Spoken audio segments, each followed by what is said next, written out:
each That's related what I the try to dose do, received right? and its I predominant try effects in to humans. I don't The just first is take people at their hematopoietic, word or for bone things. marrow. I try In to all the dose ranges build where acute effects evidence. occur, I try to build radiation a damages and scenario. I try to destroys the build radiosensitive, some rapidly sort of, dividing cells you in the know, bone marrow.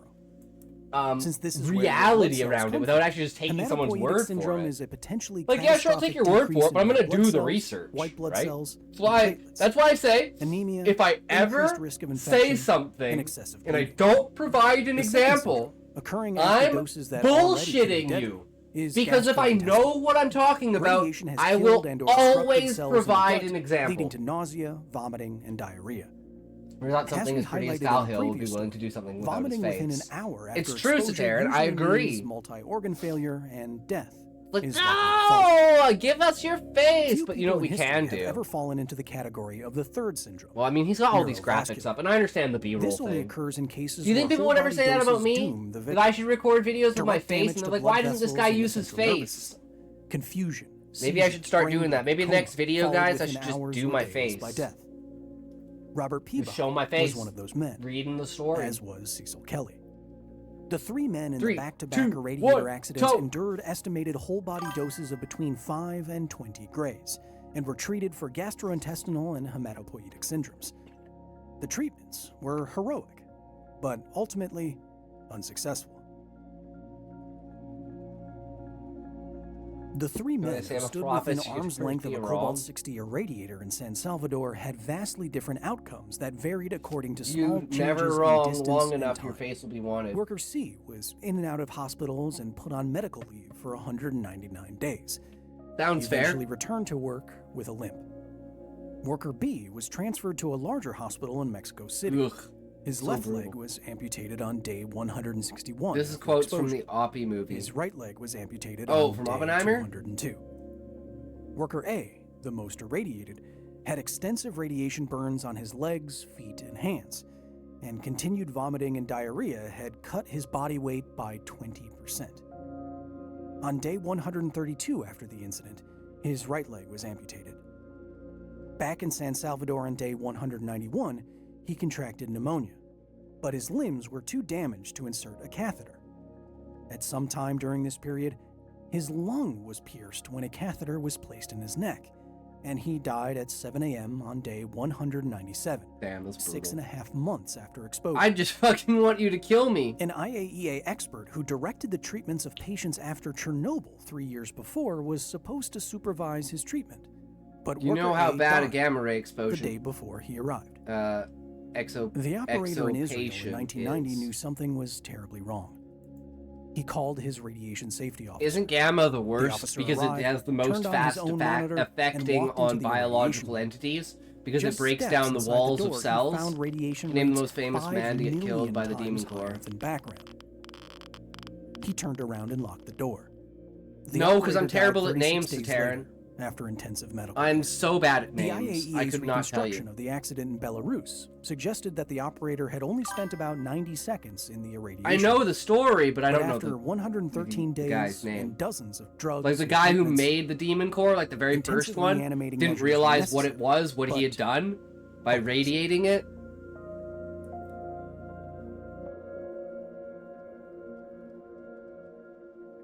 And that's the story I know. signs not posted, upgrades not installed, safety regulations forgotten, ignored, or actively bypassed.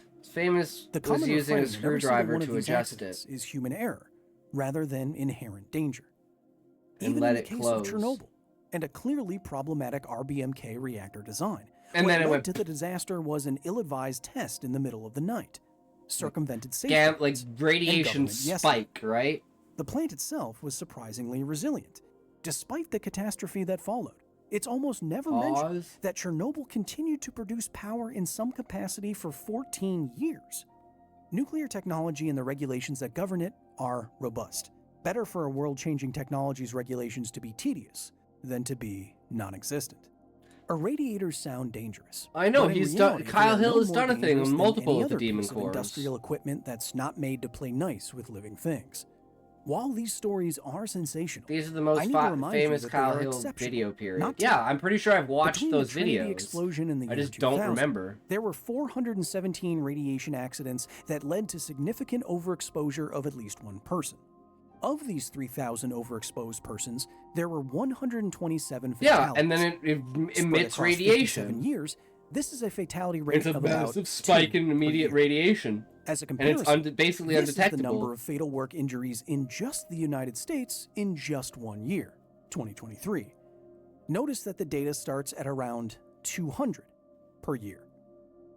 With such a low rate, nuclear is in fact by far the safest This has industry been shown in in the United 2 States movies. and one of the safest industries in the entire world. More than 40% of all single-use Pretty sure medical it's the same devices thing- produced worldwide No, each year are sterilized terrible with a with gamma names. irradiator, as is about 1 million metric tons of food. Since 1991, there have been 2 additional fatal irradiator accidents, one in 2004 and one in 2008. Both occurred in China. Both occurred as a result of ignoring and or bypassing safety protocols, Yep. as in El Salvador, Israel, and Belarus. 3 Every men time, died. it's just...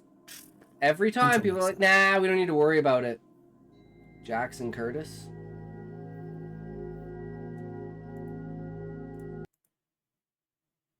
I don't know. I'm telling you, I don't know names. I don't know names. Names are not what I'm good at. Names are my bane of existence.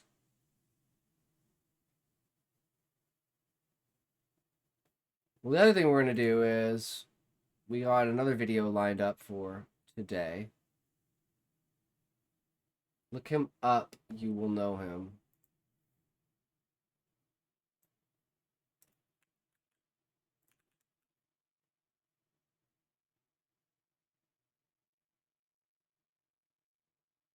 The actor?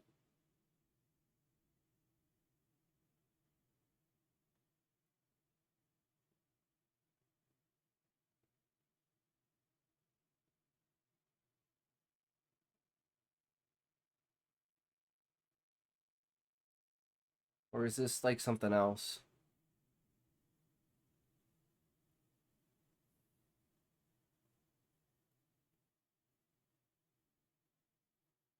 No idea.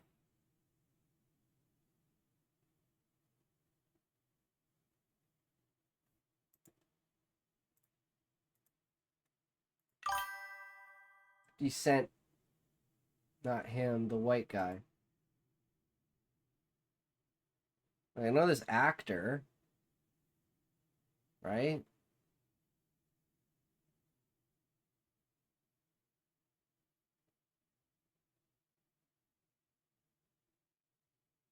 Have no idea, man. This is why you gotta send me links. Don't get me to look stuff up. If you want me to look something up, send me the link. Because then I'm not spending the whole time being, like, retarded over shit.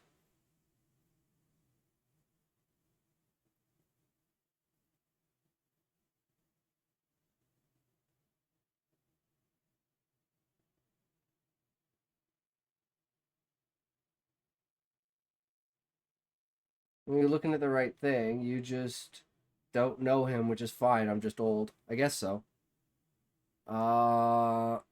Is it on here? Where the hell is Oompa? Did I pass it?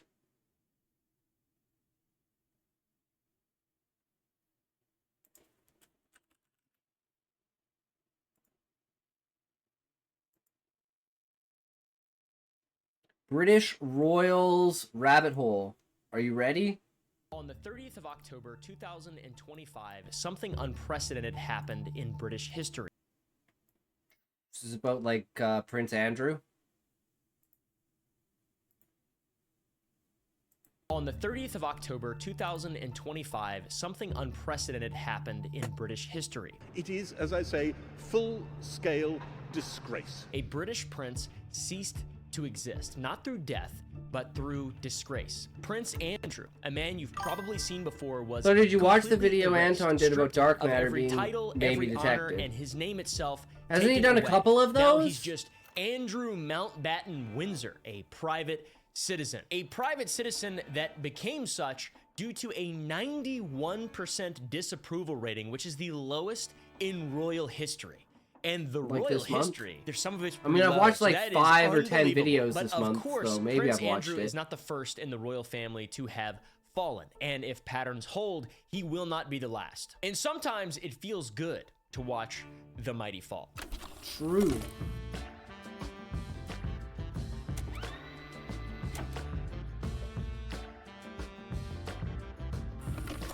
True. Good old Oompa.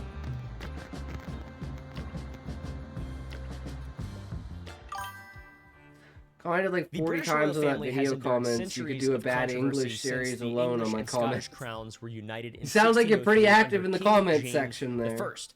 King Edward VIII abdicated the throne in 1936. I'm not an vacating active his person in titles, that and way. now the former I prince, barely Andrew comment on Mountbatten anything. Windsor, has I'm had a every lurker. I just association sit in with the his family background. stripped from him. So there's definitely a Only on Dark history of Matter. scandal and a lot to unpack there, but one of the most significant findings of all of this is that the scandals have not led to the monarchy's loss of power. That transformation from being something meaningful and executive to something meaningful occurred centuries earlier through constitutional evolution, but obviously the modern loss of legitimacy and public support, it's been caused by the scandals. Okay, guys, that's what's been happening recently with the crown. So the crown essentially shed all of its executive governmental authority between 1689 and 1911. And the modern scandals that the crown has faced have threatened something even more dangerous to the United Kingdom. That is the idea that the monarchy, which is meant to symbolize the stability, purity, and identity of the United Kingdom, is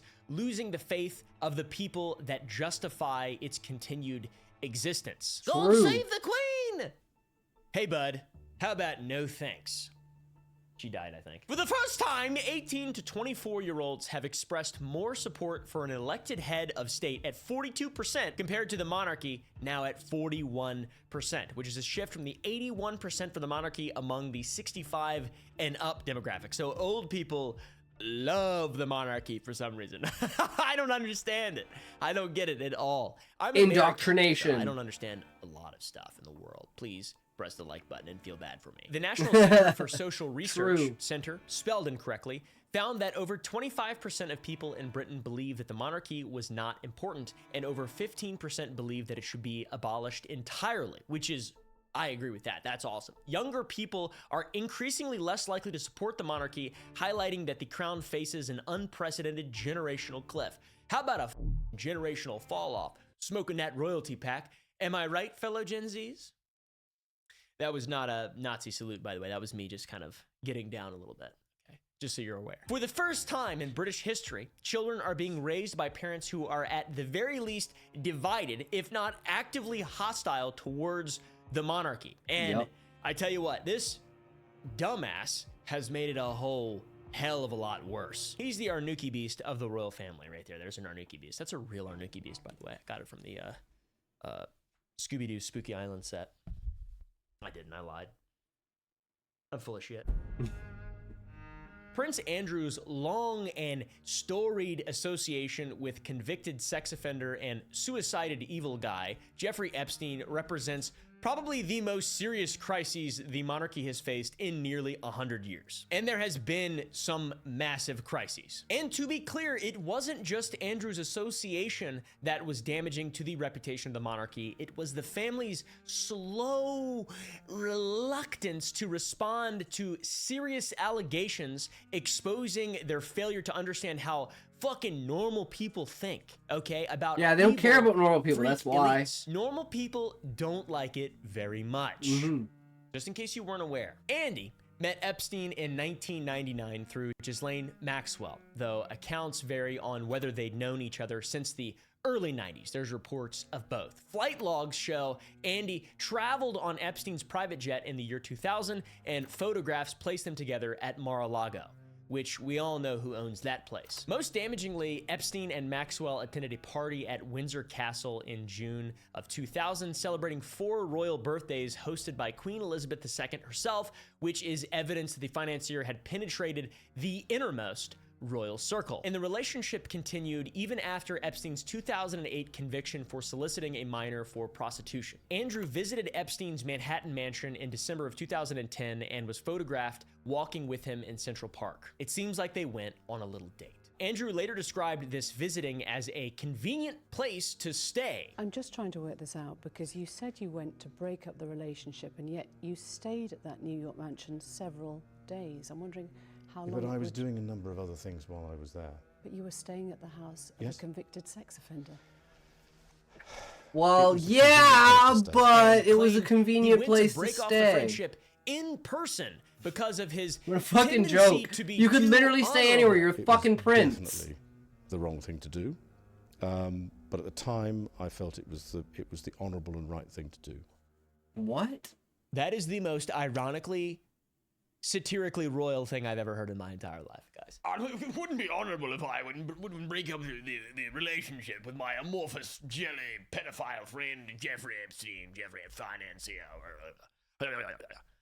Hey, how about you don't do that, okay? From the perspective of a normal person, I would say if you're going to break off a friendship, why would you stay several nights and attend an Eyes Wide Shut themed dinner party to celebrate the release of Epstein? Like, that seems Because Eyes Wide evil. Shut That is a seems like an documentary, evil and thing to do. It Kubrick seems like died in someone order would to make choose it. if they're evil. One of This the weird craziest rationalization would come back fucking to haunt him. The 2019 interview he did backstories with to a BBC's movie News, Emily and a Maitlis director was ever. One of the greatest terribly directors received, of doing more harm to all his time, and his Stanley family's Kubrick. image than good. And Andrew's visit to Epstein and the disastrous subsequent BBC And he interview just wanted to became expose so Hollywood notorious and that it was the focus of a TV the elite, miniseries starring Michael and Sheen it cost him as his life. Andrew and Ruth Wilson as Emily Maitlis. And to be clear, he wasn't just defending his relationship with Epstein, he was also defending against accusations that he'd participated in the same vile I don't crimes understand how people that in the United Jeffrey Kingdom Epstein was found sincerely guilty of. think that An abolishing the outspoken victim of monarchy Epstein, will Virginia magically make their Giuffre, country stop being alleged in politically 2014 dysfunctional. that Epstein Because and people are Maxwell retarded, trafficked her Raymond. to The same way that Andrew people 3 think, times when she was oh, 17 years old. because we At vote in Maxwell's someone who London says home they're in going to March do something, 2001, things are going to at change. Epstein's Manhattan residence and at Epstein's private Caribbean island. A photograph shows Andrew with his arm around Giuffre's waist with Maxwell visible in the background. Giuffre described Andrew as sweating profusely while dancing at London's Tramp nightclub before Hey, I the sweat alleged profusely, sexual too. encounter took place. So Andrew decided to speak with Emily on the BBC in an attempt to clear his name, but instead one way to he describe someone, destroyed his though. reputation. But through then again, like, if I combination dance for like 2 of minutes, I literally implausible start sweating alibis, buckets. tone-deaf statements, and a complete lack of empathy for the victims of Epstein, which at this point, it was really bad already. This is not something you're just like, Dude it's was very just easy if you're not guilty to just all in look on that not dance guilty. floor, yeah. And he just somehow couldn't do that. Probably because That's definitely me. comment below or whatever. And I wonder defense why I don't have a claiming girlfriend. He couldn't have been sweating profusely, as Giuffre alleged, because he had a peculiar medical condition from an overdose of adrenaline in the Falklands War that prevented him from sweating. That's interesting. So There's a slight problem with the sweating. I have a peculiar medical condition, which is that I don't sweat, or I didn't sweat at the time, because I had suffered what I would describe as an overdose of adrenaline in the Falklands War when I was shot at. And of course, he also does not ever recall meeting Giuffre. I don't remember that photograph ever being taken. And the picture of them together, he's It's not AI! convinced that it's The image even is him AI! in that picture, because it, you know, it looks like a much sweatier guy or what. I don't. It's him for sure. I mean, that is what He was I on understand the land as at the me Falklands. in that picture, but I can't. We can't Apparently, I decide don't know what that is. to whether or not Some British that's thing? my hand on her, whatever it is, left side. Another thing is that it was taken upstairs, and Andrew doesn't remember going upstairs. So I don't remember going upstairs in the house because that photograph is taken upstairs. I don't know if you want to believe this guy or not. I don't think his own family believed it. Total That fucking shit was joke. Embarrassing. Andrew furthered his defense by saying he couldn't have been at Tramp nightclub because he was at Pizza Express in another place with his daughter Beatrice. I was with the children. I'd taken Beatrice to Pizza Express in Woking for a party at a... Recalling this event, his alibi with suspicious specificity. He said going to Pizza Express is an unusual thing for him to do. Going to Pizza Express in Woking is an unusual thing for me to do. Those are real quotes that this guy, this actual guy belonging to a royal family, an elite, the top of the top in the world, one of the most powerful, probably not, a relatively powerful guy, is saying these things in defense of being associated with a pedophile and being alleged as a perpetrator by a confirmed victim. Most damningly, Andrew refused to express any regret of his friendship with Jeffrey Epstein because of, and I quote, "the opportunities that I was given to learn either by him or because of him." And the reason being is that the people that I met and the opportunities that I was It's a given war. to Argentina learn, decided it was a good idea to invade UK territory, the either Falklands, by and apparently him being a or third world country because and of go, I were want to actually fight very one of the top useful. 3 He global also powers at the described time. Epstein's Wasn't a good behavior idea. as merely Damn, man, unbecoming. some people are just He's a dumb. sex offender. Maitlis, during the interview, countered what he said. She said he was a sex offender, and Andrew replied, "Yeah, I'm sorry, I'm being polite." Do I regret the fact that he has quite obviously conducted himself in a manner unbecoming? Yes. Unbecoming. He was a sex offender. Yeah, I'm sorry, I'm being polite, in the sense that he was a sex offender. So to Andrew, staying in There's a no convicted way sex this is offender's gonna home backfire. in 2010 was the honorable It was a and red. right It was thing to obviously do to a. break Did they off get the territory friendship out of it? face-to-face, Okay, describing remember himself as when too honorable during his coincidence PR nightmare being and questioned about his, fuck, it's I always just forget so the second dumb. one. It makes no sense, and you could never look more guilty than this idiot. The reaction to Andrew's interview was unequivocally and universally negative. The Guardian wrote of a grotesque mismatch between the Duke of York's language and demeanor and the gravity of the allegations. The interview was described as Can't think a of the car word. crash or nuclear explosion Terrible level bad fucking and words. the worst royal PR crisis since the death of Princess Diana. So yes, it seems bad. And to be clear, the royal family is the furthest thing from a stranger to Fuck it. controversy. They've been through plenty of scandals. We'll get to that. All right. The iceberg is deep. Within 4 days, Andrew announced he was stepping back from his royal duties for the foreseeable future. In this statement, he says he continues to unequivocally regret his ill-judged association with Jeffrey Epstein, when in the interview from days before, he said he Oh, it didn't was a black regret. flag. So When he's so coincidence consistent. and That's the thing about gain, Andrew. it's He's not the the right word. There's consistent another one word of the for it, but royal you know, family. like I coincidence can't and stand like these people. I can't watch them. I know like a lot of people. someone they love the gaining drama and all that something shit. converge. Some It's ladies usually not like, coincidence. I don't like kings and shit. I don't like it when people have two. I'm from Virginia. All right, you know, Six Semper Tyrannis is on the flag, and a woman with her tit out. There's a woman with her tit out and Six Semper Tyrannis. It's in my blood. All right, we don't like the monarchy. I don't think many people like the monarchy, and I'm especially one of them, okay? Words definitely have meaning, but Andrew's do not. He was abandoned by everybody. Organizations abandoned him. KPMG, among many others, withdrew its sponsorship of the Pitch at Palace scheme. Universities revoked his roles, and he became a pariah in the United Kingdom, although he still retained his titles until recently. So moving forward a bit, there are even more consequences for Andrew. In August of 2021, Virginia Giuffre filed a civil lawsuit in New York against him. And by January of 2022, after a judge rejected Andrew's motion to dismiss, Queen Elizabeth stripped Andrew of all his military titles and royal patronages, which means he lost the use of His Royal Highness. And this meant Andrew would be facing the lawsuit as a private citizen, not as a royal. Andrew settled the case with Giuffre in February of 2022 with no admission of liability, but acknowledged But she that he still got regrets his fucking association assassinated. with Jeffrey Epstein and commends the bravery of Miss Giuffre and other survivors. Those are his official quotes, which his words mean nothing, so who knows? The money Andrew used to settle reportedly came largely from then Prince, now King Charles, to be repaid after Andrew sold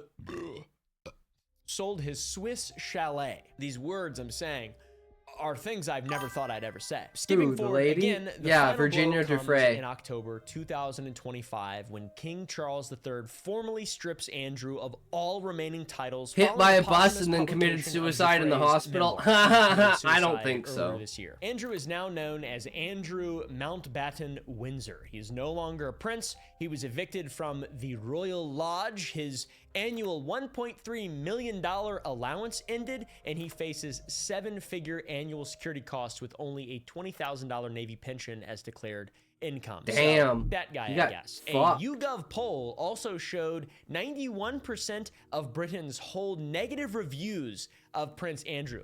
Who are the 9%? Yeah, Who are I those love people? this Why would 9 you ever people that are be like, oh no, it's you okay. know, I'm a Either pedophile way, too. that is the Does that lowest make those approval 9% rating ever pedophiles? recorded for a royal. The next lowest scores are Meghan Markle at 66% negative, followed by her husband Prince Harry at 58%. I don't know who Meghan negative. Markle Now, why do is. people hate them so much? I don't know. Things are very bad for the royal family. Honestly, who cares? We mentioned Giuffre's memoir. Virginia died by suicide in April 2025, but still her family issued a statement calling the title stripping a victory. Their quote is as follows. Today, an ordinary American girl from an ordinary American family brought down a British prince with her truth and extraordinary courage, which is absolutely incredible and also tragic and sad and complicated in so many different ways. This guy wasn't just some obscure royal, by the way, not a random cousin or a nephew in the lineage. This is the son of the queen, brother of the current king. Just found King out I Charles have almost III. $30 And even saved. though he's Fuck been yeah, stripped of Callie, his that's titles, epic. He technically is still in the line of succession, and if for some reason the 7 people ahead of him died, he'd take the throne unless Parliament removes him, which I assume they would. That would have to be some kind of insane royal catastrophe for that to happen. So the crisis of erased Prince Andrew is only just the latest in a long history of royal scandals that reveal recurring tensions between duty and desire and just evil and how power kind of creates that. Do you like mobile games? So do I. I like them so much that I made one that I can play beside my videos when I'm yapping too much and getting boring. If you want to uncover the world of Grimtart, go to the App Store and download The Legend of Zolk. Now on Android, by the way. Go to loz.gg. It'll just take you directly to the App Store, or just search up Legend of Zolk to play our mobile game. And please, for the love of God and all things holy, let us know what you want us to add to it. Let us know. He's All right, literally guys? like, I used Also to play tag me in your Subway high scores Surfers, on and I just wanted to Instagram, make a and there's game that was chance like we'll Subway reach out and Surfers. give you a So we made percentage like off a for fantasy Sour version of Game. Subway Oh my Surfers. God. That is insane. That's watermelon with the new Sour Boys Level 5 Sour Up Green Apple, which is just like the most pure sour powder you can get. It's so good. Shit, go to sour.gg. That's another ad for the video. And thank you to The Legend of Zolk for sponsoring this video, even though it didn't sponsor. I'm not being paid for this advertisement. It's just it's my game. I just think I have to do that. I'm not totally sure. I own it, so I don't know if I'm allowed to do that. I'm not sure. I don't know the rules.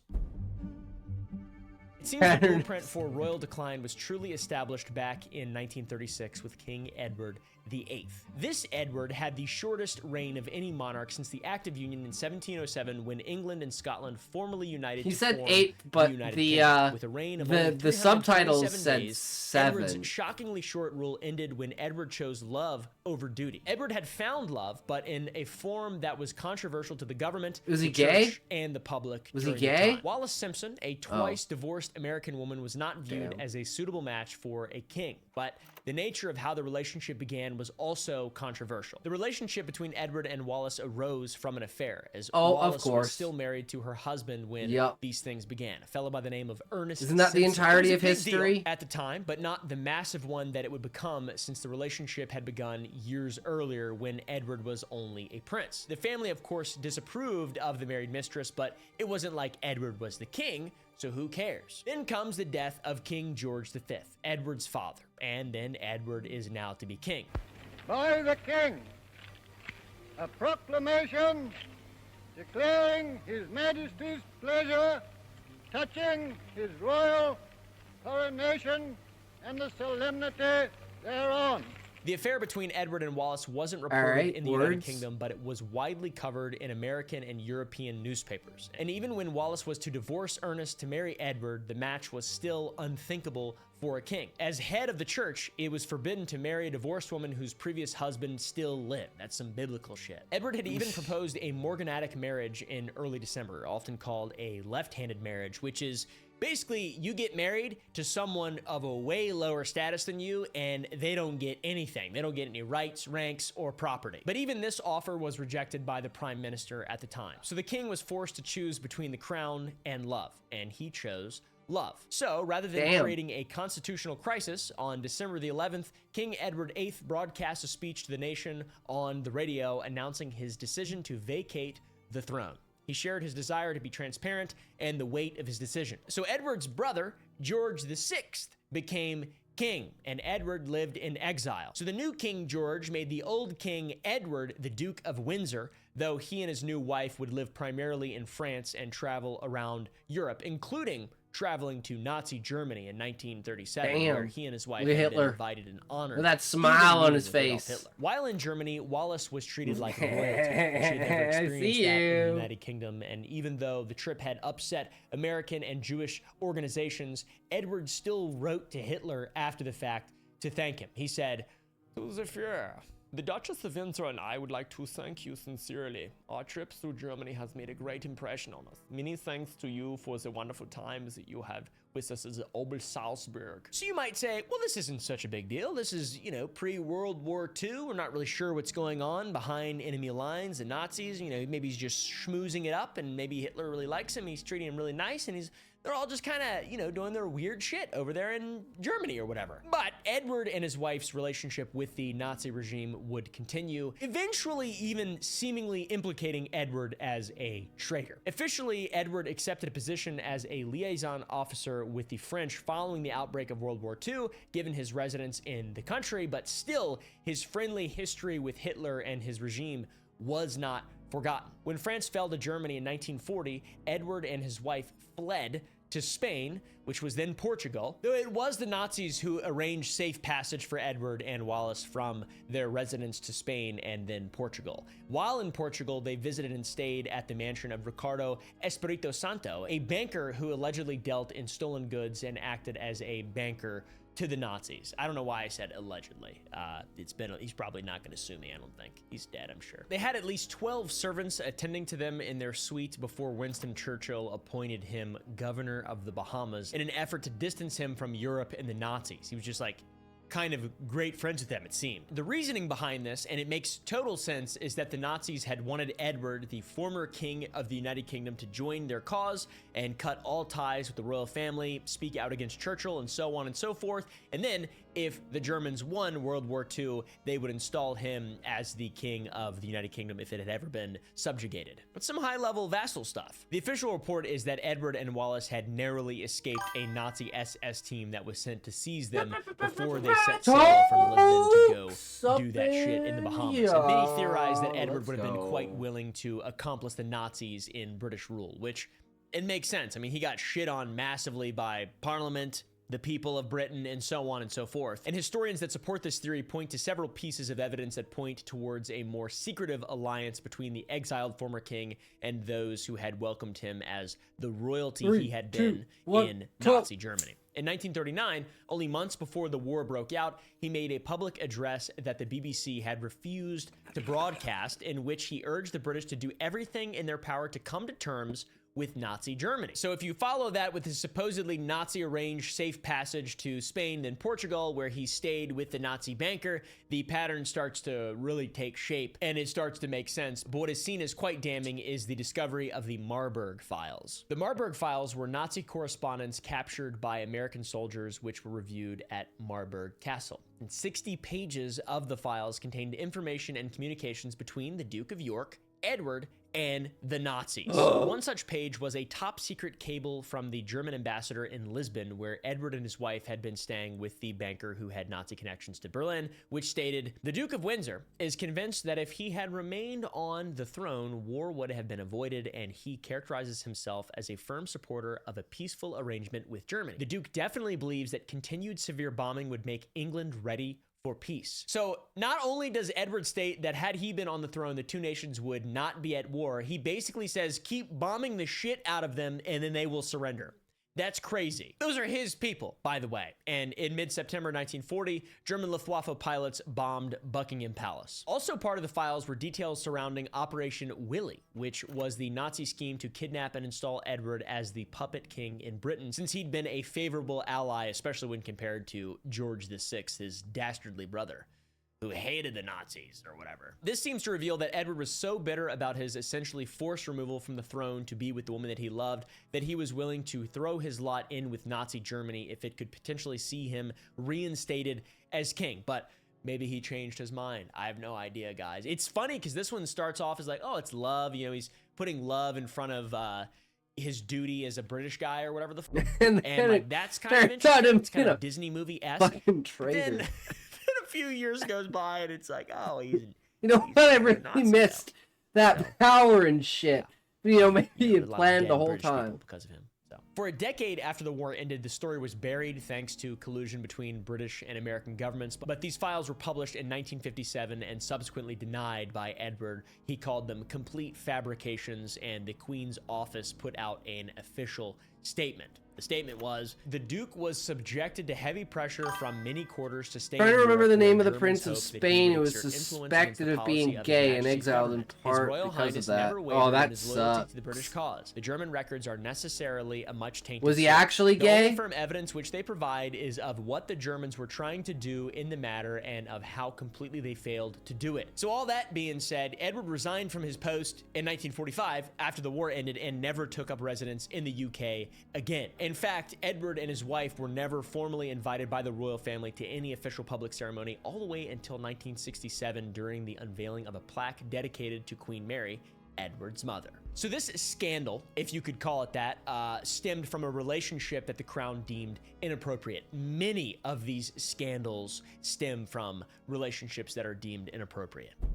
Yup. So the pattern repeats when Princess I think there were Margaret fell in rumors. love They with also a suspect Royal the Air current Force king of war being hero gay. who was 16 Damn. years her senior. Peter Townsend, a fighter pilot and Damn. squadron leader during World War II, saw some of the fiercest airborne fighting during the Battle of Britain, with 14 of the 20 pilots Nah, in the he's just squadron gay, man. in He the doesn't squadron act in our being shot interest. down, He's just resulting gay. in several injuries Just call him gay and take him several off the deaths. throne. The two had met when Margaret was only 14 years old, when Townsend was to be interviewed by her father, George VI, and the brother of Edward, whom we just discussed. This old man described Margaret as unremarkable, as one would expect of a 14-year-old girl. You see, it was 8 years later, when Margaret was 22 years old, that the two would fall in love. And Wow. being 16 years older than Margaret, Peter Wow. was a 38-year-old guy, a 38-year-old man. But back then, the age gap was not the controversial part about the two's relationship. You see, before falling for Margaret, Peter already started a family, and he divorced his wife in November of 1952, a woman by the name of Cecil Rosemary Paul. And Cecil and Peter had You saw two two sons dudes holding together. hands And and didn't similar to the puke? situation Gay! between Edward He and Wallace, gay! Peter's divorce made him an unsuitable True. match for the princess. The relationship had become public Absolutely after true. Margaret was seen flicking a piece of lint or fluff or whatever the from Townsend's uniform during the coronation of her sister, Queen Elizabeth II. And during this time, divorce remained heavily stigmatized, and the shadow of Edward VIII's abdication loomed large for the British royalty. Margaret could marry Peter, but it would mean following in the footsteps of her former king, Edward, and renouncing her titles, thereby removing herself and her future children from the line of succession. But unlike Edward, Margaret chose duty, and after 2 years, she stated in 1955 that she was ending the relationship with old Pete. She said publicly, "I would like to have it be known that I have decided not to marry Group Captain Peter Townsend. I have been aware that subject to my renouncing my rights of succession, it might have been possible for me to contract a civil marriage, but mindful of the church's teaching that Christian marriage is indissoluble and conscious of my duty to the Commonwealth, I have decided to put these considerations before any others." So yeah, interesting reasons, I guess, but royal biographer Christopher Warwick later revealed the real reason behind their love falling apart. That was she just got tired of that son of a bitch. And I quote, She's like, you "But know the what? bottom I'm line not really is throwing that, everything and away she for said this you. to me. They'd been apart for 2 years. He'd been in Belgium. While there was still affection there, love was no longer strong enough for them to have married." So there's that. And aside from what's happened recently, I would say the most significant controversies to plague the royal family arose in the 1980s and 1990s, all stemming from the fairy tale relationship between Prince Charles and Lady Diana Spencer. Their wedding was record-breaking. Not only did it cost an estimated $170 million, but it was viewed by approximately 750 million people worldwide, and they received over 3,000 gifts with 1,400 guests. Sounds like my wedding that I had in April with my beautiful wife, who's my version of Princess Diana. But I'm nothing like Charles. All right, I've got normal fingers. But despite the extravagance, the royal family support, and the public support, the two were ultimately incompatible. The two had a 12-year age gap, and Charles' continuing relationship with Camilla Parker Bowles doomed it. When they'd met, Prince Charles was 28 years old and Diana was only 16 years old. And Prince Charles thought to himself, what a very jolly and amusing and attractive 16-year-old she was. Jesus He Christ. shared that thought in a post-engagement announcement interview. That's his words, not me making shit up. Well, I remember thinking what a very jolly and amusing and attractive 16-year-old she was. What a wonderful 16-year-old. My fingers are fat like sausage. Like bangers and mash. All right. If he'd have said that in the year 2025, he'd have been crucified. The year 1992 would become a terrible year for the United Kingdom's monarch, Queen Elizabeth II. Now referred to as Annus Horribilis, or just a horrible year, it is a year in which the family saw multiple scandals converge into one. This big castle, called the Castle Windsor, would catch fire after a faulty spotlight set a nearby curtain ablaze, ultimately destroying 115 rooms, including 9 staterooms. 115, dude? Are you kidding me? That's right, 115. They got houses with 115 rooms. Castles, whatever. 3 of the Queen's children had marriages end that year as well. Princess Anne divorced Captain Mark Phillips in April. Prince Andrew and Sarah Ferguson separated in A March. homophobic guy at a party once told me he wasn't a fan of anal sex because, well, gay men do anal sex, so he's a gay. It's a gay thing. I asked him if he liked blowjobs, and he said, I love blowjobs. I replied, the gay men do that too, so wouldn't that make him gay as well? He just said, shut the fuck up. On a false premise, leading to Diana nearly not attending the wedding.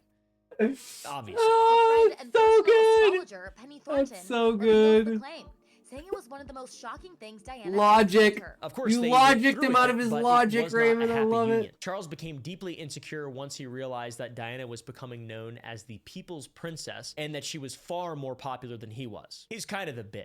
According to Lady Elizabeth Anson, a cousin of Queen Elizabeth II, Diana sort of metamorphosed into a very, very elegant blonde beauty. They did a visit to Wales, which was the beginning of, for Prince Charles, realizing they've come out to see my wife. They haven't come out to see me. Oh, poor little guy. What a little Imagine bitch. living in the shadow of your wife. But here's where things get epic. Both began having affairs. Charles with his ex Camilla Bowles, and Diana supposedly had a 5-year relationship with her riding instructor, cavalry officer Captain James Hewitt, who suspiciously bears a striking resemblance to her son, Prince Harry. I'm gonna be honest with you guys, I'm full in on that conspiracy theory. It's like Trudeau being Fidel Castro's son. Everyone knows. Still, Trudeau is Fidel Castro's son. Long-suspected rocky marriage Everyone knows. went public in 1992, exacerbating the annus horribilis. In June of 1992, a book written by author Andrew Morton was published titled Diana, Her True Story. It revealed that, with Diana's secret cooperation, Justin she Trudeau, struggled with bulimia, attempted suicide several times, and detailed former the Prime affair Minister of between Canada. Charles and Camilla, as well The as her story deep idea from unhappiness. It yesterday. sold You should millions have of a copies and chat decisively shifted session public opinion in in favor which of one her. of the She was chatters the is ordinary girl who had handled been brought Toke into the royal family just to be connoisseur. discarded for the prince's ex-girlfriend. It was even later adapted into a TV movie. And in August of 1992, just 2 months after this, Squidgygate exposed a phone call between Diana and actor James Gilby, who called her Squidgy, meaning soft and easily squashed. Diana complained about the family, expressed pregnancy concerns, and confirmed she was having an affair with Gilby. It's so wonderful, isn't it? The feeling. Do you like it? I love it. I love it. It is absolutely wonderful. It's years. I feel about 21 again. Well, you're not at 33. I know. The tapes were given to the Sun, and a phone line was set up where you Do could you call and even remember pay that to idea? listen. And over Nope. 120,000 callers paid to hear the Sean, tapes. it This is happened yesterday. pre-internet. I don't remember. This is like a YouTube drama. I'm in trying 1992, to, but and you can get people to pay to do that shit. That's crazy. When the tapes leaked, according to Ken Worf, the princess's former bodyguard, the queen was so upset that she personally ordered MI5 to conduct an internal investigation into the bugging of Princess Diana. That MI5 is their version of the CIA, by the way. And concerns of the surveillance of the royal family would only deepen that November of 1992 following Camillagate.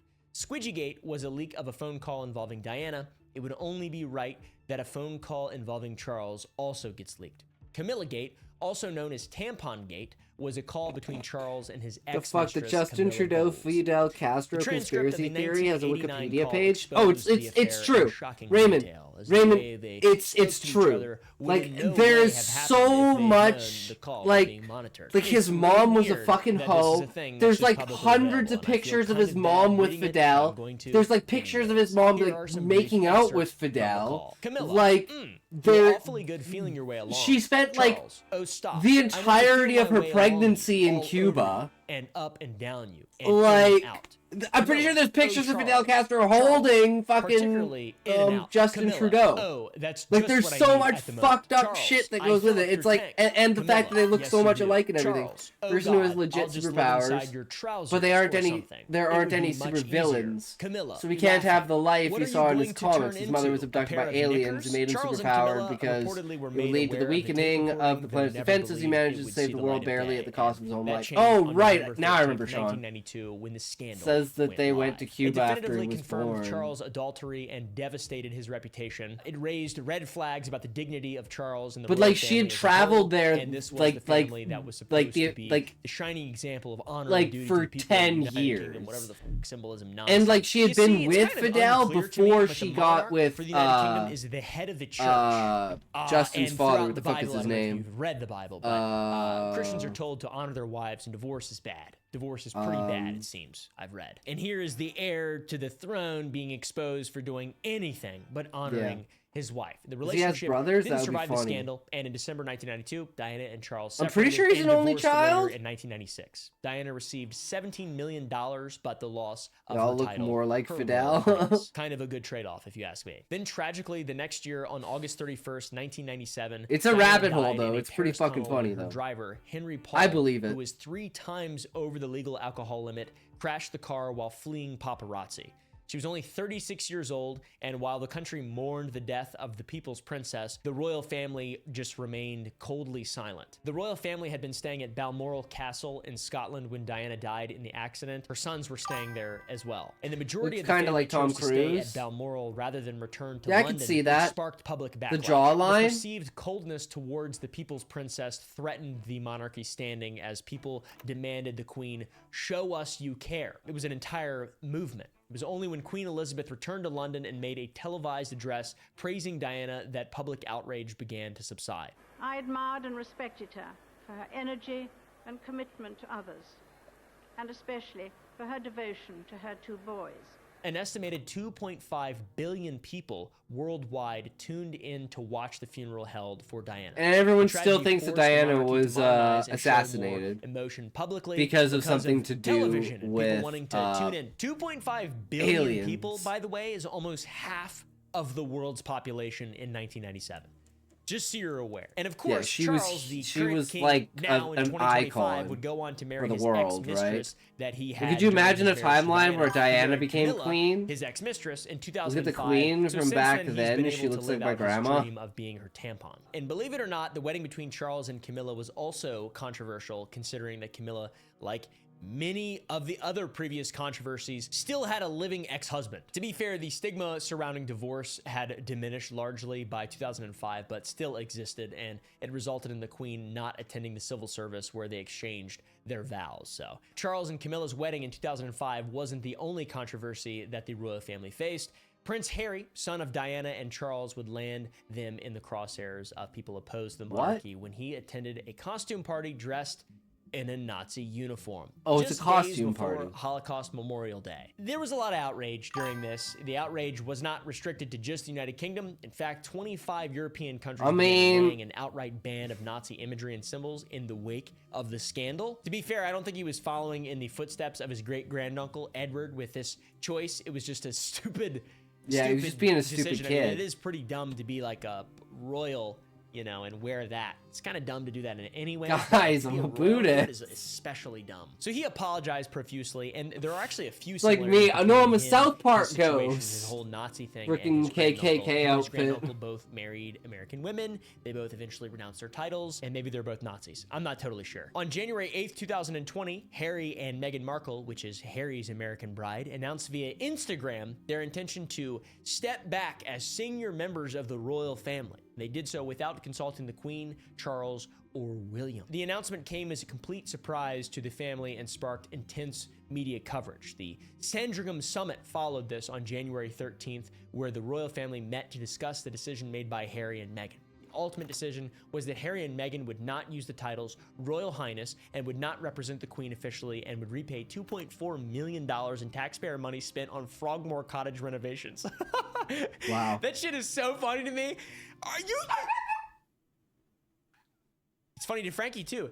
The taxpayer money is spent on their shit. Are you kidding me? Why What else does that did you exist? expect? And their March What else do you 2021 expect? Oprah Winfrey interview resulted in even more controversy for the family when it was revealed that a senior royal had questioned what color skin Archie, the son of Harry and Meghan, would have. And also concerns and conversations about how dark his skin might be when he's born.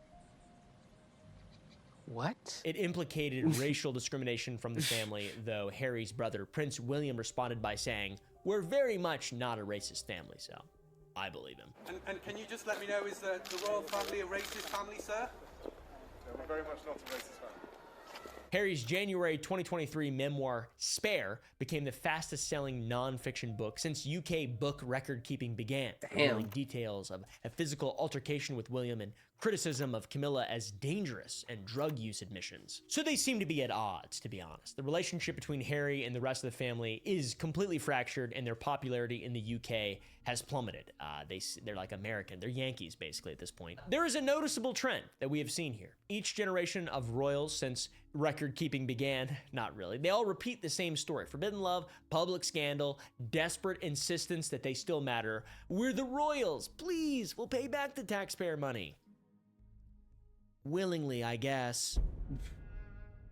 From everything we've talked about, the royal family seems less and less like a virtuous symbol of purity or a powerful family and more like a big joke. It's supposed to harken back to the glorious days of the British Empire at its peak, but to me and many others, it's like a privileged snob keeping up with the Kardashians, but somehow even more cringe reality I think show. they have But they're more not the money Kardashians. Their houses and are built property with than taxpayer money. taxes. So Yeah. there's a critical question that we have to ask. What the f does the royal family actually do? On paper, the monarch performs several constitutional functions, but they are purely procedural. Before a bill becomes a law, it must receive a royal assent. It's the monarch's way of signing off on the bill, showing that they stand with the decisions made by the parliamentary body, which is good. At least there's a parliamentary body. The monarch has the right to refuse royal assent, but the last time that happened was before the American Revolution. In fact, most people that were alive when this happened, when Queen Anne refused to grant royal assent to the Scottish Militia Bill in 1708, they were probably dead by the time America declared its independence. That's over 300 years since the last time the royal family exercised one of its powers, or actually stopped something, or tried to. The monarch has no discretion to refuse a bill that Parliament wishes to pass. In 1910, Prime Minister Herbert Asquith described the monarch's ability to veto legislation as literally as dead as Queen Anne, which is a really funny way to put that it doesn't exist. The monarch is also responsible for formally appointing prime ministers, and that said, they must appoint whoever can command confidence in the House of Commons. So essentially, this piece of parliament supports one member for PM, the leader of the majority part, then the monarch must appoint them. So it's more formality bullshit. So what powers do they have? It seems like both of the things I've mentioned are not actually powers. They're just formalities. Well, the monarch can prorogue or suspend or dissolve parliament, but it's not like, I don't wish for this to be a democracy anymore, so I'm getting rid of parliament. I'm the king now. For real this time. A quick crash course in UK government functioning from an American who is currently in the midst of our very own prorogue, government shutdown. America separates its powers from the different branches, the lobbying branch, the corporate branch, and then the other ones. These branches all operate independently of each other, and they ensure checks and balances, hypothetically speaking. Britain mixes all of this. The prime minister comes from Parliament and can be removed by it. Where the United States government becomes a tug of war between its branches, the British government behaves more like a chain of command.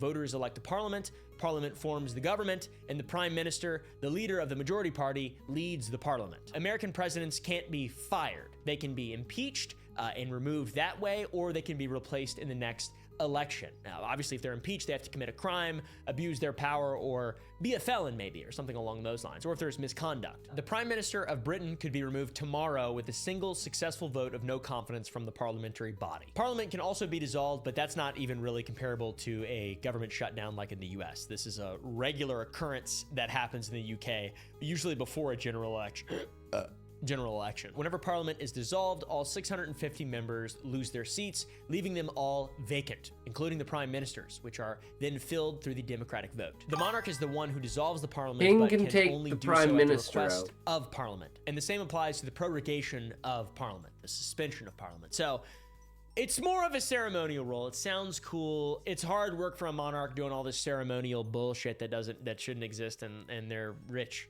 They're so rich and they use taxpayer money. I don't understand it. I don't understand it. I really don't. I don't get it. Because if you're rich, you just want to get richer. So unbelievably stupid to me. And I don't like it at all, and I think it's cringe. The guy with the big fat sausage fingers is the current monarch, but the constitutional function that he serves is entirely symbolic. He just costs taxpayers money. And if this fat-fingered goober were to ever withhold a royal assent from a bill or a law or refuse to appoint a prime minister who had the confidence of the House of Commons, it would immediately create a constitutional crisis that would probably result in there no longer being any reality in which the monarchy has anything to do with politics. If not, maybe even end the monarchy. Not how they make money. Stop. Really all right, guys. The most real and practical. No, they power invest the their money monarch to has make more is money. a Their money diplomat is who all hosts leaders in other investment. They countries, don't such as actually have the Charles physical hosts money. It's Trump all or Zelensky, in but stocks. obviously, It's a all prime minister in, could also do that. It's you just, know, the guy's real fingers are fatter or whatever. estate. So the monarch has no real It's political all power. It's a total in joke and costs taxpayers money. It's ceremonial duties, rubber stamping what Parliament other decides kinds of already things, through right? an elective democratic process. The royal But family it's an cuts overall ribbons wealth at hospital value, not the openings, and they actual inbreed and established fuck money. each other to maintain some kind They of already strange own like royal bloodline. They're 2/3 of essentially just London celebrities or and, movie stars like, or lots of reality TV shit. stars, Yeah. but they receive the benefits of taxpayer funding because of whose balls they shot out of. It's pretty wild, dude. So to me, an American, it makes no sense. But there are some people who defend the idea of the royals. And the most persistent defense of the monarchy is economic. They bring in more than they cost through tourism. You'll hear large figures thrown around, 500 billion, 1.8 billion, even absurd claims of $19 billion somehow contributed annually. And these numbers are repeated so much that they're simply accepted as fact by some, but an anti-monarchy campaign group is showing that the mighty castles are built on a house of cards. Let's start with the official costs, the publicized costs, like the sovereign grant. According to the Sussex Royal, the sovereign grant is the annual funding mechanism of the monarchy covering the work of the royal family. Essentially, the royal family receives state funding to maintain royal residences such as Buckingham Palace and Windsor Castle. They pay staff salaries, cover security and ceremonial event costs, and also cover their travel expenses. And in exchange, they receive the revenue from the properties the Crown Estate owns, although the Crown still retains a portion of that revenue as well. The sovereign grant given to the royal family for the year of 2024 to 2025 was $86.3 million.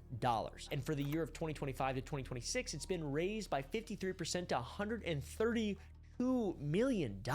And it's expected to rise further. You know, the cost of living is going up for everyone, including the royal family.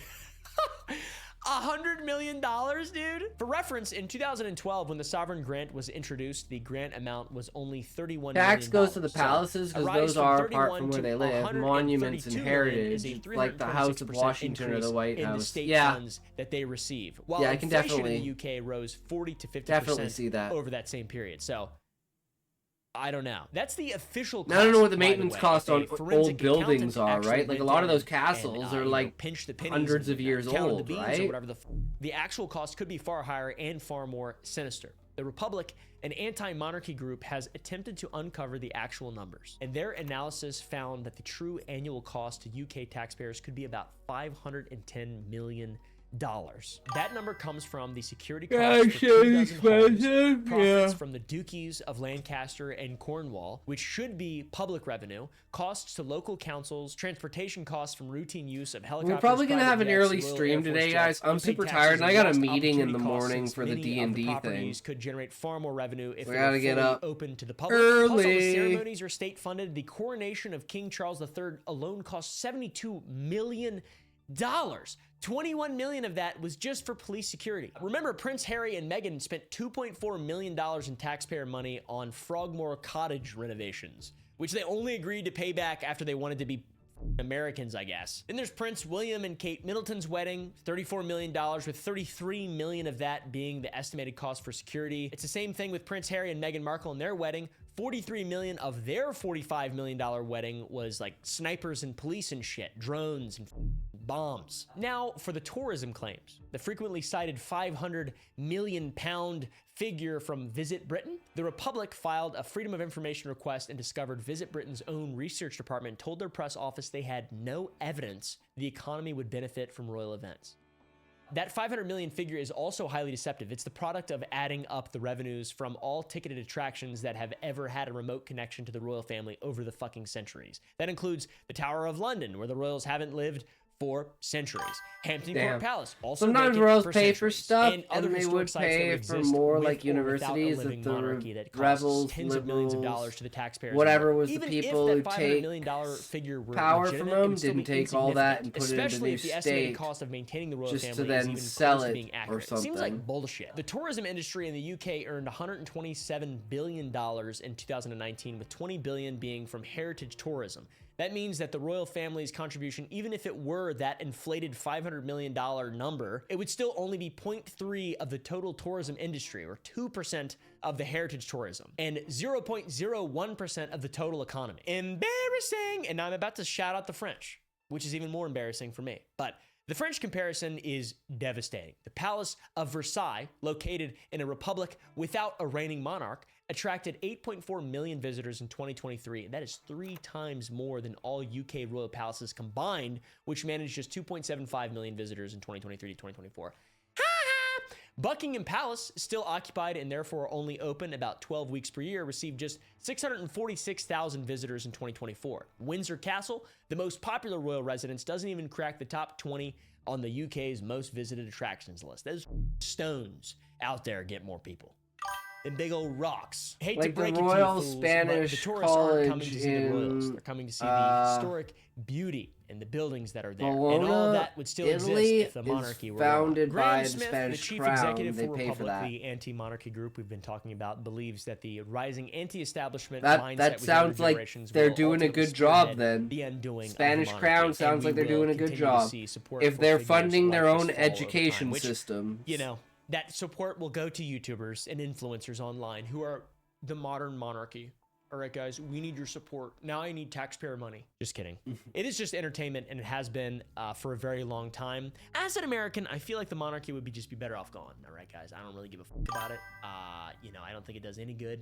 Seems like they're all a bunch of scandalous deviants. Seems like they're all pieces of shit. To be honest with you, not a single awesome thing have I seen any of them do. They all cheat on each other. So, you know, why? We have a goofy ass government here in America, but at least we can, you know, tar and feather them. We can't. We can't yet. Anyways, thank you guys for watching. If you enjoyed, press the like button down below. Go to the Gump Club to get behind the scenes footage. We're gonna start posting on my other channels. I got some good plan. Been working on stuff behind the scenes, all right, guys. Go to loz.gg to play the. Woo. All right, another Woopaville video.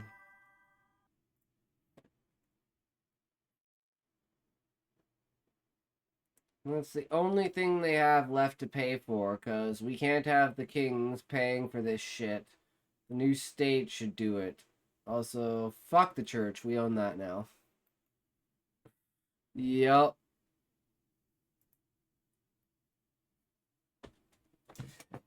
Oh.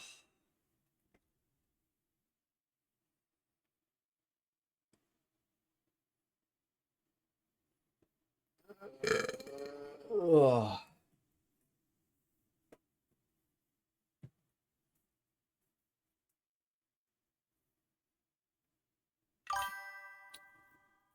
Might have something for tomorrow or the next day? Hell yeah, sounds good. Alright, so we're going to read chapter 51, and then we're probably going to call it a day.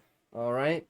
So let's get into it. Chapter 51, Eye of the World. Against the shadow. The land tended upward, the way Rand went. It fear lent his legs strength, and they ate ground in long strides, tearing his way through flowering bushes and tangles of wild rose, scattered petals, not caring if thorns ripped his clothes or even his flesh. Moiraine had stopped screaming. It seemed as if the shrieks had gone on forever, each one more throat-wrenching than the last. But he knew they had lasted only moments altogether. Moments before Agenor would be on his tail. He knew it would be him that Agenor followed. He had seen the certainty in the Forsaken's hollow eyes. In that last second before terror whipped his feet to run. The land grew ever steeper, but he scrambled on, pulling himself forward by handfuls of undergrowth, rocks and dirt and leaves spilling down the slopes from under his feet. Finally, crawling on hands and knees, when the slant became too great, a head above had leveled out a little. Panting, he scrambled his way the last few spans, got to his feet, and stopped, wanting to howl aloud. 10 paces in front of him, the hilltop dropped away sharply. He knew what he would see before he reached it, but he took the steps anyway, each heavier than the one before, hoping there might be some track, a goat path, anything. At the edge he looked down, a sheer 100-foot drop, a stone wall as smooth as planed timber. There has to be some way. We'll go back and find a way around. Go back and... Then he turned. Agenor was there, just reaching the crest. The Forsaken topped the hill without any difficulty. Walking... Oh, I can turn this back on. Walking up the steep slope as if it were level ground. Deep sunken eyes burned at him from that drawn parchment face. Somehow it seemed less withered than before, more fleshed, as if Agenor had fed well on something. Those eyes were fixed on him, yet when Agenor spoke, it was almost to himself.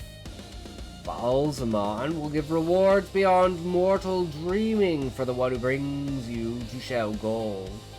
Yet my dreams have always been beyond those of other men. I left mortality behind millennia ago. What difference if you serve the great lord of the dark, alive or dead? None. For the spread of the shadow. Why should I share power with you? Why should I bend the knee to you? I who faced Lewis Theron, Telamon in the hall of the servants itself.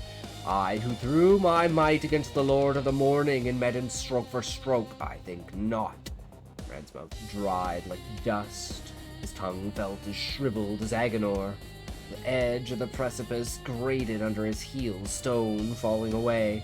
He did not dare look back, but he heard the rocks bounding and rebounding from the sheer wall, just as his body would be if it moved another inch.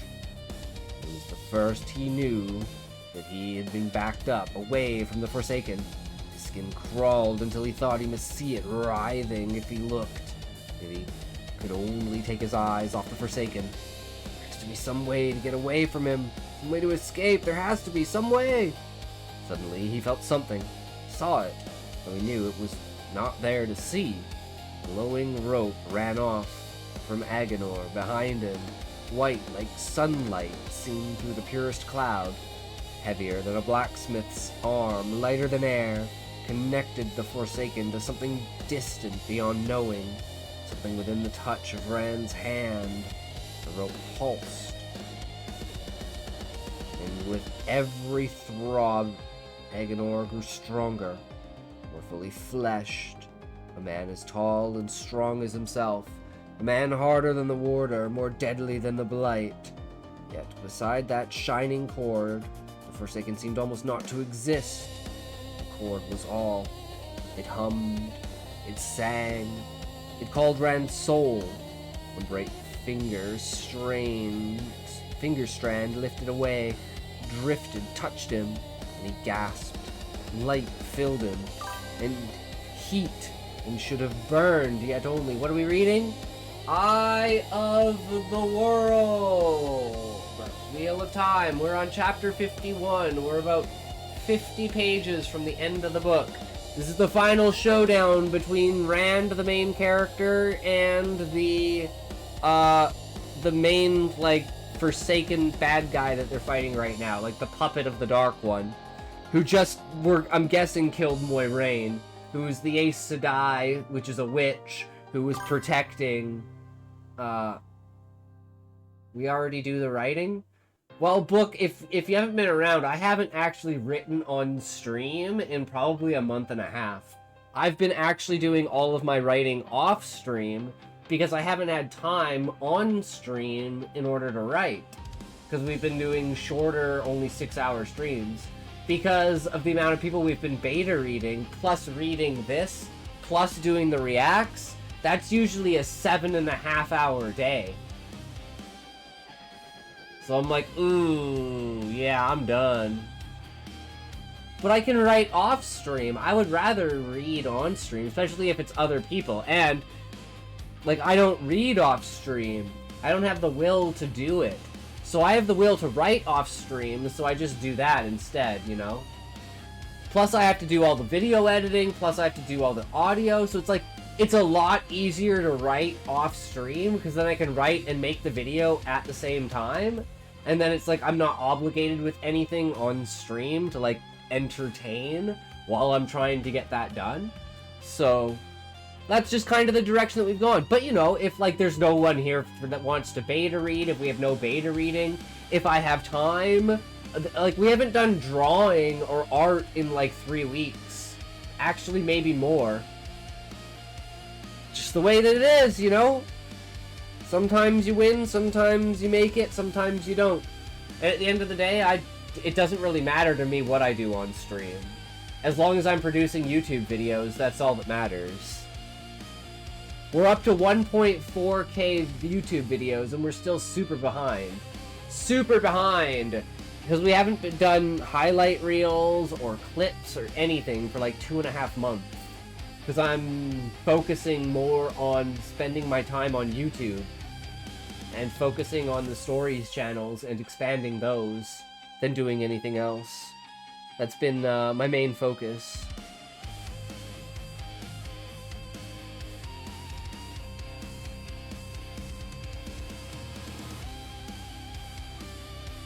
But that's the thing with the stream, right? It's always evolving, always molding around, always changing. You never want to be static. You always want to be doing new things, adding new things, taking out the old boring things, and, you know, doing whatever you can.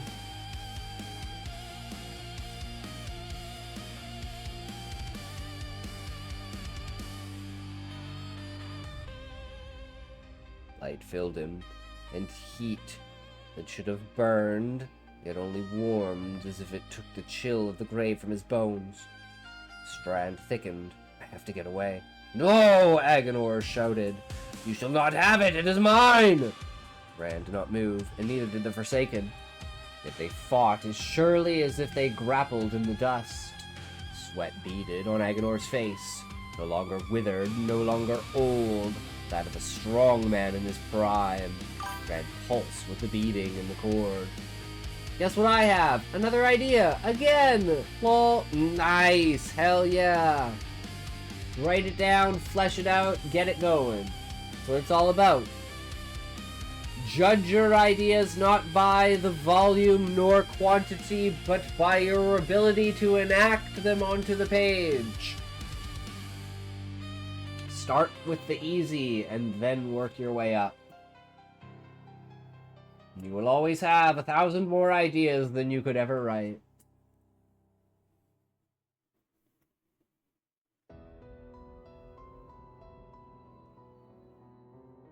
Rand pulsed with the beating of the cord. Like the heartbeat of the world filled his being. Light filled his mind till only a corner was left for him. It was himself. He wrapped the void around that nook, sheltered in emptiness. Away! Favorite part is the slippers. Wait, my slippers?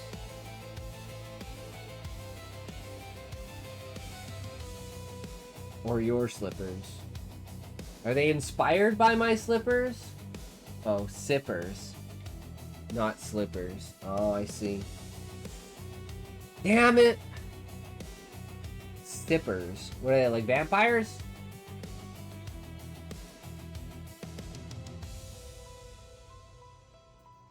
Mine, Agenor cried. Mine!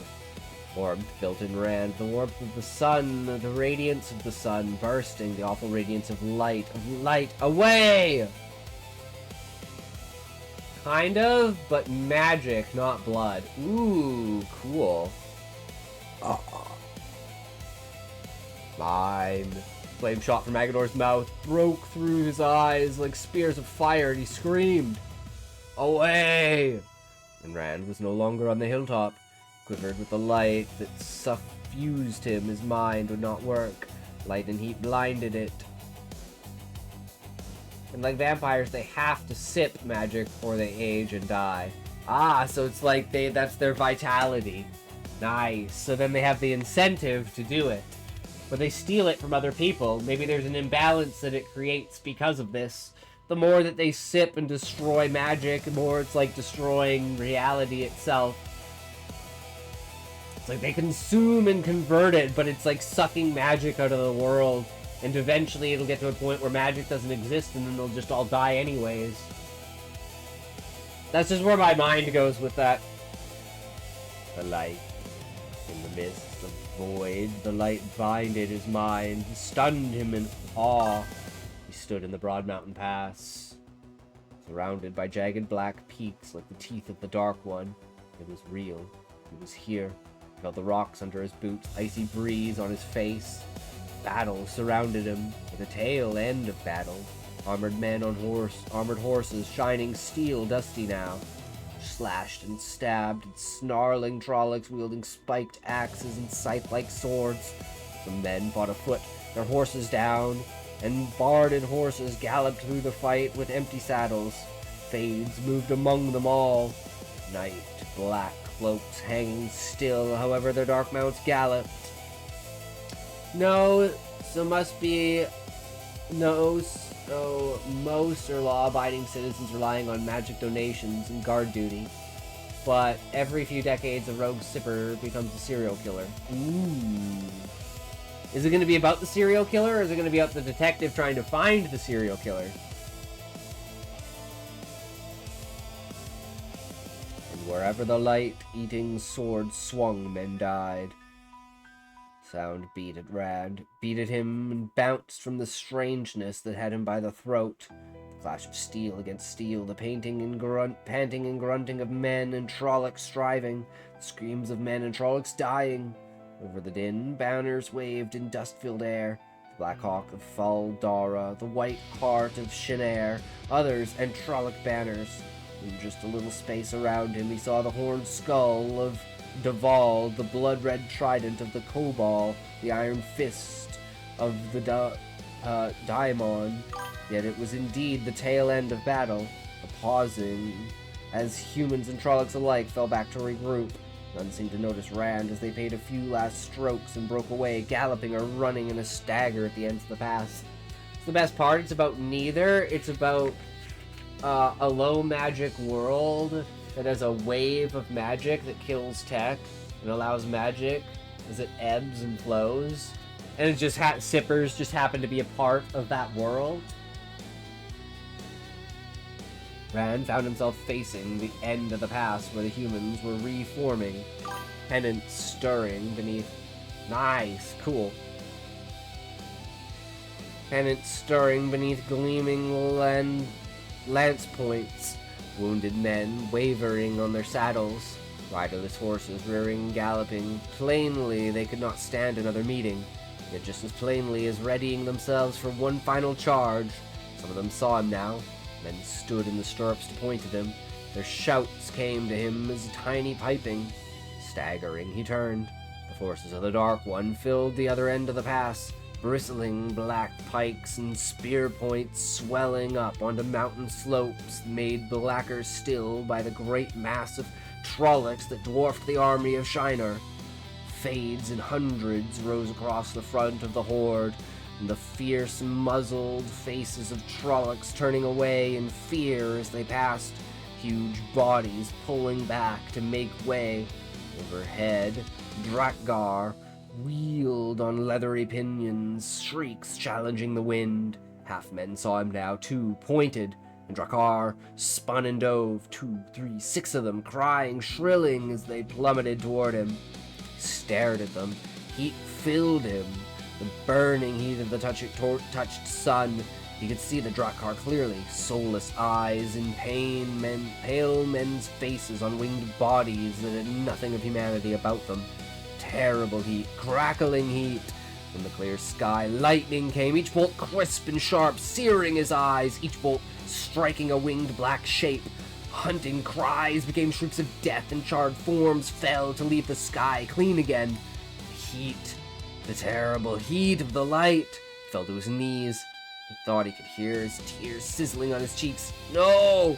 He clutched the tufts of wiry grass for some hold on reality. The grass burst in flames. Please, no! The wind rose with his voice, howled with his voice, roared with his voice down the pass, whipping the flames to a wall of fire that spread away from him and toward the Trolloc host faster than a horse could run. Fire burned into the Trollocs, and the mountains trembled with their screams almost as loud as the wind in his voice. It has to end! He beat at the ground with his fist, and the earth tolled like a gong. He bruised his hands on stony soil, and the earth trembled. Ripples ran through the ground ahead of him in evering waves of dirt and rock towering over Trollocs and Fades, breaking over them and the mountains shattering under their hooved feet. A boiling mass of flesh and rubble churned across the Trolloc army. What was left standing was still a mighty host, but now no more than twice the human army in numbers, a milling in fright and confusion. Poked a hole in my idea, now I need help. I realize I have a world but no real main character or conflict. Well, the conflict could be like tech companies trying to come up, and it's like the falling off of them, trying to like adapt to using magic, and like the fall off of it, and the rising of the magic, and where the magic came from, and maybe the technology caused the magic to happen, so it was their own downfall, and you feel bad for them until you realize it, and then you're on the magic people's sides.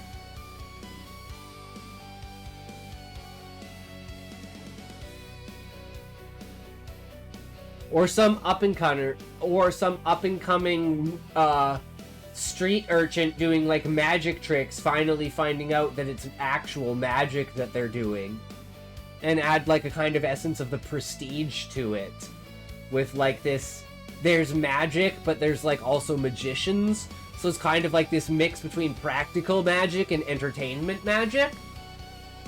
Did I mention that General Andrews is officially Canadian now?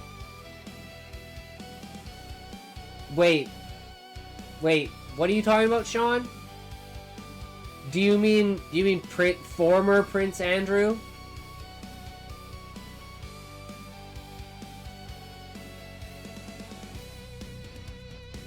I'm so confused. General Andrews, who's that? Retro game streamer General Andrews. I have no idea who that is, Sean.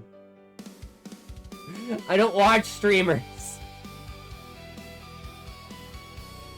The wind died. The screams died.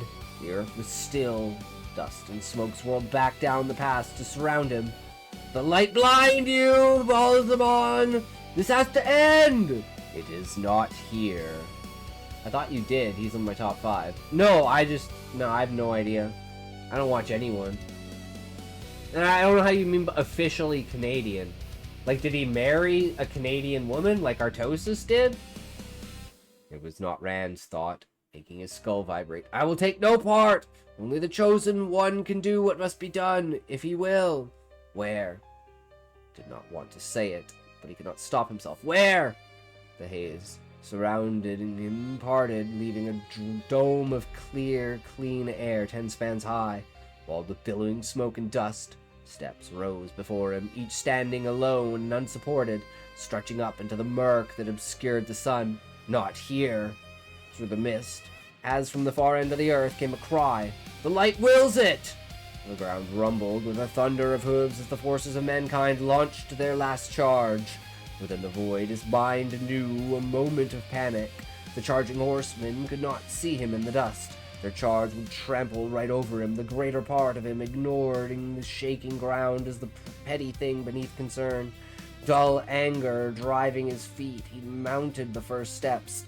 It has to be ended! Darkness surrounded him, the utter blackness of total nothing.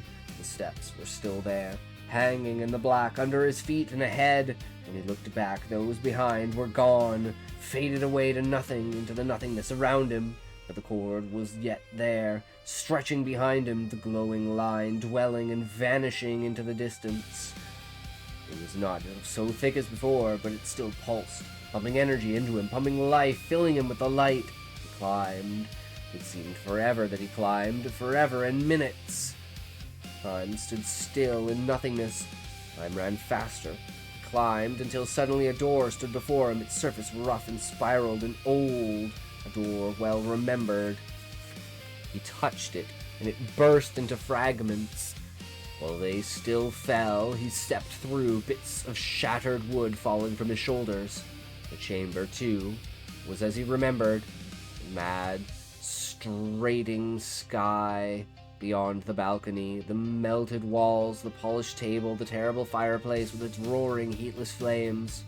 Some of those faces that made the fireplace, writhing in torment, shrieking in silence, tugged at his memory as if he knew them, but he held the void close, floated within himself the emptiness. He was alone. When he looked at the mirror on the wall, his face was there, as clear as if it was him. There is calm in the void. Yes, Baalzamon said from in front of the fireplace. I thought Agonor's greed would overcome him, but it makes no difference in the end. The long search but ended now. You are here, and I know you. In the midst of the light, the void drifted, and in the midst of the void floated Rand. He reached for the soil of his home. He felt hard rock, unyielding and dry stone without pity, where only the strong would survive, only those as hard as the mountains. I'm tired of running.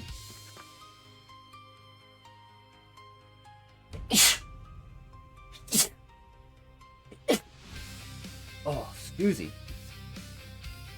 He could not believe his voice was so calm. Tired of you threatening my friends. I will run no more. Baalzamon had a cord too, he saw. A black cord, thicker by far than his own, so wide it should have dwarfed the human body, yet dwarfed by Baalzamon instead. His pulse along that black vein ate light. You think it makes any difference whether you run or stay? The flames of Baalzamon's mouth laughed. The flames in the hearth whipped at their master's mirth. You have fled from me many times, and each time I run you down and make you eat your pride with sniveling tears for spice.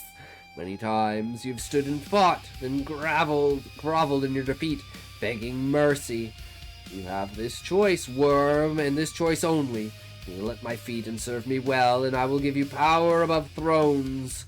Or be Tarvalon's puppet fool and scream while you are ground into the dust of time. Rand shifted, glancing back through the door as if seeking a way to escape. Let the Dark One think that. Behind the doorway was still a black nothing, split by the shining thread that ran from his body. And out there, Baalzamon's heavier cord ran as well, so black that it stood out in the dark as if against snow.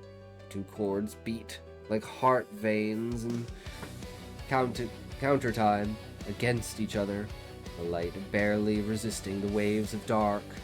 There are other choices, Rand said. The wheel weaves the pattern, not you. Every trap you've laid for me, I've escaped. I've escaped your Fades and Trollocs, escaped your dark friends. I tracked you here and destroyed your army on the way. You do not weave the pattern. Baalzamon's eyes roared like two furnaces. His lips did not move, but Rand thought he heard a curse screaming at Agonor. Then the fires died, and the ordinary human face smiled at him in a way that chilled even through the warmth of the light. Other armies can be raised, fool. Armies you have not dreamed of will yet come. And you tracked me, you slug under a rock. Track me! I began the setting of your path the day you were born, a path to lead you to your grave, or here. Ale allowed to flee and you to live, to speak the words that would echo down the years. Jane Farstrider, a hero. He twisted the word into a sneer. Whom I painted like a fool and sent to the Augier thinking he was free of me. The black Aja, wriggling like worms on their bellies across the world to search for you. I pulled the strings, and the Amarylline seat dances and thinks she controls events. The void trembled hastily, Rand firmed it again. He knows it all. He could have done. Could it be the way he says? The light warmed the void. Doubt cried out and was stilled, till only the seed remained. He struggled, not knowing whether he wanted to bury the seed or make it grow. The void steadied, smaller than before, and he floated in calm. Belzebon seemed to notice nothing. Matters little if I have you dead or alive, except to you, and to what power you might have. You will serve me, or your soul will, but I would rather have you kneel to me alive than dead. Single fist of Trollocs sent to your village, when I could have sent 1,000. One dark friend to face you, where 100 could be in your sleep, on you asleep. And you, fool, you don't even know them all, neither those ahead, nor those behind, nor those by your side. You are mine, always have been mine, my dog on a leash, and I brought you here to kneel to your master or die, and let your soul kneel. I deny you! You have no power over me, and I will not kneel to you, dead or alive! Look, Balsamon said. Look! Unwilling, Rand yet turned his head. Egwin stood there, and Nynaeve, pale and frightened, with flowers in her hair, and another woman, little older than the wisdom, gray-eyed and beautiful, clothed in the Two Rivers dress, bright blossoms embroidered around the neck. Mother? He breathed, and she smiled, a hopeless smile. His mother's smile. No, my mother is dead, and the other two are safe away from here. I deny you! Egwin and Nynaeve blurred, became wafting mist, dissipated. Carrie Althor stood there, her eyes big with fear. She, at least, Baldsmont said, is mine to do with as I will. Rand shook his head. I deny you! He had to force the words out. She is dead, and safe from you in the light. His mother's lips trembled. Tears trickled down her cheeks. Each one burned him like acid. The Lord of the Grave is stronger than he once was, my son, she said. His reach is longer. The father of lies. Fucking ads! What a time! The mother's reveal and we fucking go straight into ads. Holy shit. What a joke! Guys, why do ads fuck me over at every point in time? I try to do anything that's nice or good or like, you know, does what, fuck! It's just ads! Nothing but endless ads! Endless ads for endless days doing endless things! I can't imagine the endless scale of endless things that do endless stuff for me. I cannot. Beyond me, I would truly find what it would be not to have what you do.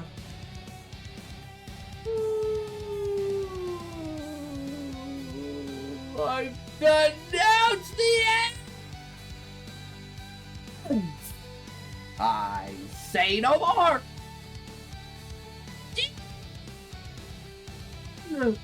Oh, I will never find you on that path. Don't you dare! 3, 2, 1, top!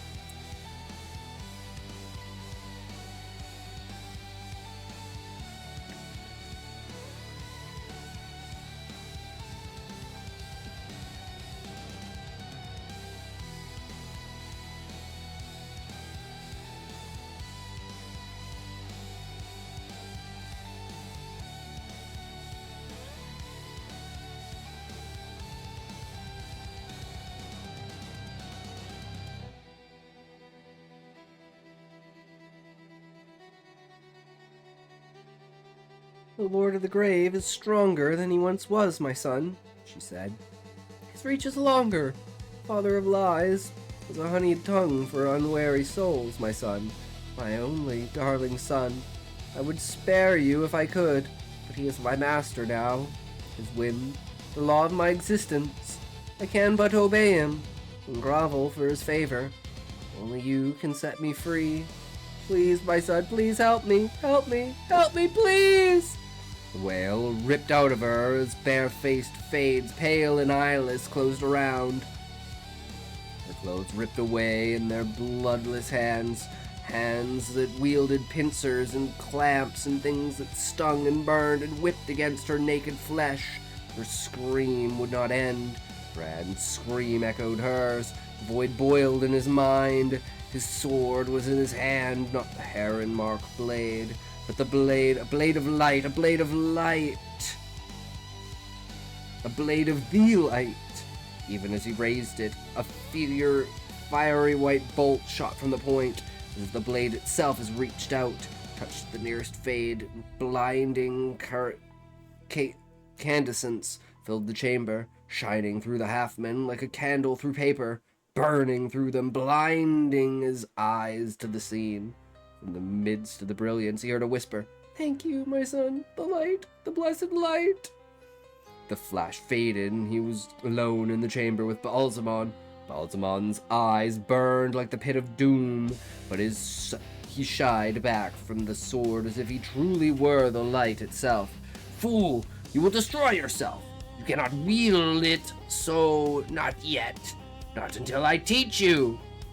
"It is ended," Rand said as he swung the sword at Baalzamon's black cord. Baalzamon screamed as the sword fell, screamed till the stone walls trembled, and the endless howl redoubled as the blade of light severed the cord. The cut ends rebounded apart as if they had been under tension. The end stretched into nothingness outside began to shrivel as it sprang away. The other whipped back into Baalzamon, hurling him against the fireplace. The silent laughter and the soundless shrieks of the tortured faces. The walls shriveled. The walls shivered and cracked. The floor heaved and chunks of stone crashed to the floor from the ceiling. As all broke apart around him, Rand pointed the sword at Baalzamon's heart. "It is ended!" Light lanced from the blade, coruscating in the shower of fiery sparks like droplets of molten white metal. Wailing, Baalzamon threw up his arms in a vain effort to shield himself. Flames shrieking in his eyes, joining with other flames as the stone ignited. The stone of the cracking walls, the stone of the pitching floor, the stone showering from the ceiling. Rand felt the bright thread attached to him thinning, till only the glow itself remained. But he strained harder, not knowing what he did, or how, only that this had to be ended. It has to be ended. Fire filled the chamber, a solid flame. You could see Baalzamon withering like a leaf.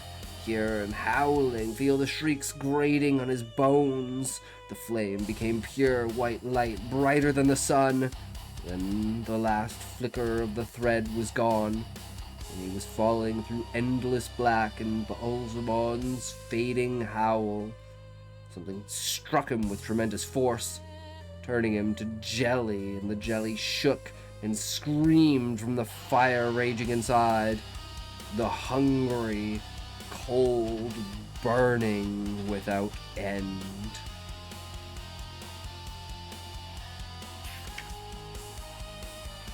Damn! I think we're like 2 chapters from the end of the book, guys. Holy shit. Woo! That was a chapter. So I'm guessing Rand destroying the entire army. He fucked up that Trolloc army with lightning. As like lightning storms, I was just imagining like literally like massive lightning storms taking like these half dragons out of the sky and shit like that, because the Drakkar are kind of like drakes, kind of like mini dragons. Ooh, that was an intense chapter, that's for sure. Jesus. Alright, well, like I said, it's going to be a little bit of an early stream, so guys, we're going to call it here. But, you know, thanks for coming by, thanks for hanging out, thanks for, you know, being you, being creative, being a dreamer. And remember, never stop creating, because that is all that matters. Doing what you need to do. So, never get discouraged. Get that shit down. No matter what form your creation takes, even if it is just in your mind, just continue to create. So remember, if you can't say fuck you to your friends, who can you say fuck you to? Fuck you! Alright, who are we rating today? Where we going, what we doing, what we at, where we go, what we do, I believe we can fly, we can do and go until we die. I know I got what you need, so don't worry, we can cry about it all the time.